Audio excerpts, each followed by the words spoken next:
Bom, continuando então falando sobre as bactérias, vamos tratar um pouquinho mais de alguns detalhes aí sobre esses principais representantes do reino Monera, aí, as células procariotas.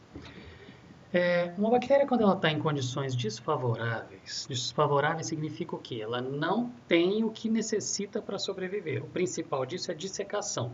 Perdeu água, perdeu umidade, está seco, ela vai morrer. Ela rapidamente ela cria uma estrutura de resistência que são os seus esporos.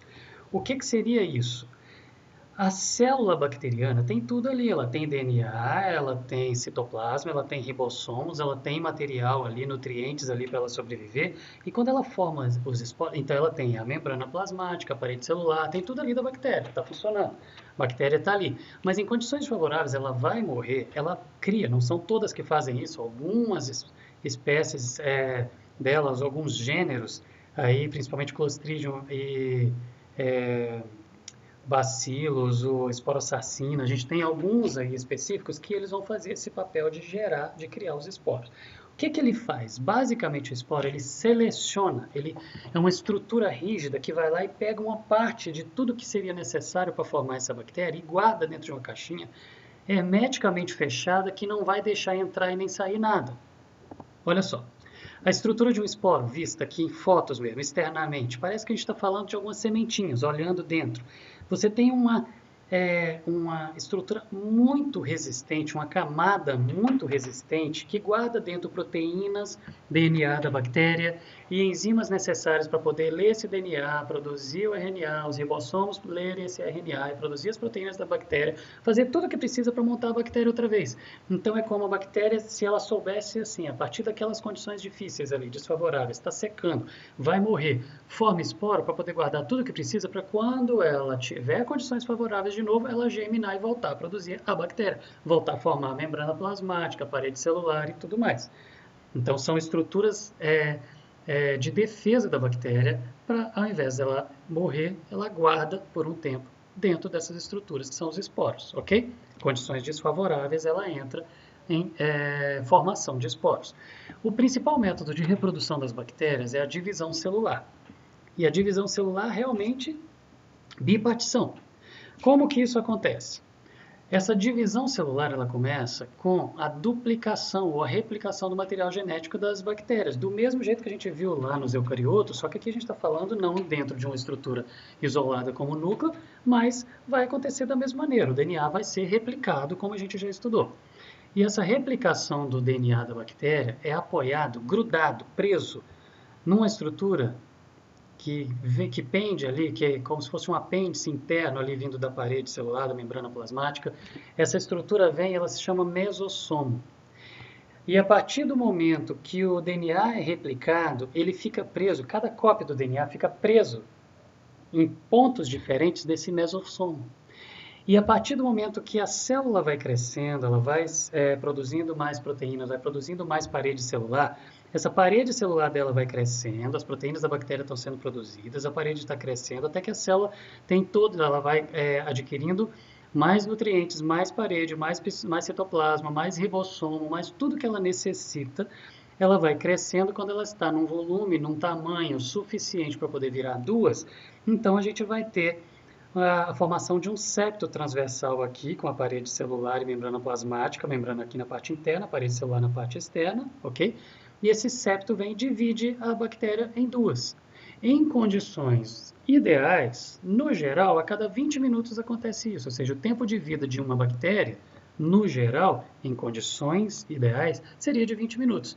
A cada 20 minutos é o suficiente para ela nutrir, pegar tudo que ela precisa do meio, duplicar seu material genético, duplicar seu citoplasma, crescer a parede celular e ainda fazer essa divisão por um septo, ou seja, multiplica pra caramba. A gente falou sobre as fímbrias, lembra disso? No módulo anterior. As fímbrias seriam aqueles apêndices que eu usei a expressão lá, a analogia com canudinho. É como se fosse um canudinho de proteína que uma bactéria lança e se liga com a outra, formando um canal comunicando as duas ali. É por esse canudinho, as fímbrias, que a bactéria vai fazer a conjugação, a troca do material genético, ou o sexo das bactérias. Lembra que eu falei que tem o DNA da bactéria no nucleóide, naquele lugar lá no citoplasma onde está o DNA da bactéria, a gente chama de nucleóide. Numa célula eucariota, o núcleo é onde tem o DNA é guardado lá dentro. Numa célula procariota, no caso da bactéria, a gente não vai falar de núcleo, a gente vai falar de nucleóide, que é o lugar onde o DNA está. Além dele, as bactérias muitas delas possuem o plasmídio, ou o epissoma.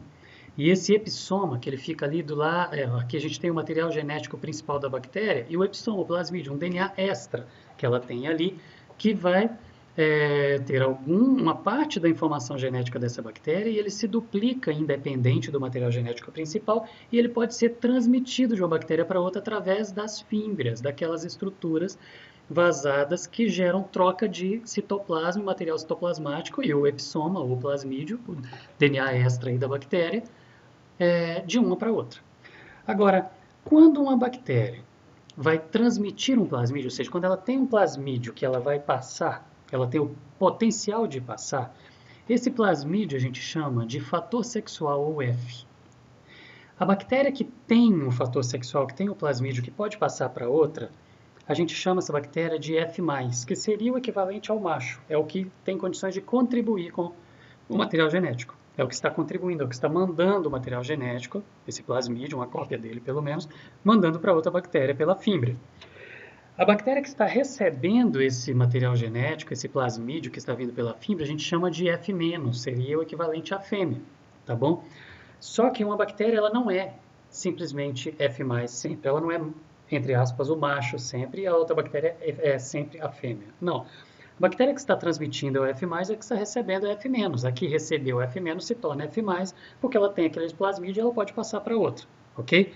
Então, o F+, ou F-, ou macho e fêmea, entre aspas, aí da bactéria, é só um estado, depende. Ela tem plasmídio que ela possa contribuir, ela está contribuindo, ela é a que está doando, ela é F+, a que está recebendo é F-, ok? Agora vamos falar de um outro organismo que é o micoplasma, que também está aqui dentro dos procariotos, está dentro do reino Monera também aqui. Mas diferente das bactérias, não tem parede celular. O micoplasma, que é esse que a gente está falando, eles são bem menores. Eles têm um tamanho de 0,2, 0,4 micrômetros, olha só, bem menores, como se fosse, ele cabe dentro de uma bactéria mediana. Eles são, então, definidos como os procariotos mais simples, de vida livre, como a bactéria, só que bem menores e mais simples também. Você tem basicamente uma membrana lipoproteica em volta, como a gente já conhece de membrana plasmática, mas sem a parede celular, o material genético lá dentro, o DNA, os ribossomos para poder ler o RNA que foi produzido, então DNA, todas as enzimas necessárias para esse DNA produzir RNA. Esse RNA tem os ribossomos ali bacterianos, no caso do micoplasma aqui, para poder ler esse RNA e produzir as proteínas que fazem todas as atividades metabólicas dessa célula, ok? Esses são os micoplasmas. Por mais que sejam organismos muito simples, os micoplasmas não são inofensivos. Eles são simples porque têm uma membrana simples, lipoproteica, não tem parede celular, como a gente já falou, mas ainda assim, eles são capazes de gerar, por exemplo, doenças. Um micoplasma que a gente conhece, ele vai provocar, por exemplo, pneumonia. Tanto que ele era conhecido como organismos pleuropneumonídeos, ou PPLO, causadores da pleuropneumonia. Então, mesmo um micoplasma, que seria o procarioto mais simples que existe, tão pequeno ao ponto de caber dentro de uma bactéria, que não tem nem parede celular, ainda assim tem DNA, RNA, as proteínas, e só não tem a parede celular ali, mas tem a membrana plasmática, eles são suficientes para poder gerar uma pneumonia, por exemplo. Ok? Então, encerramos aqui o que a gente ia tratar por enquanto de bactéria, mas a gente ainda vai falar um pouco mais em outro momento. Mas por hoje é só. Até mais, um abraço.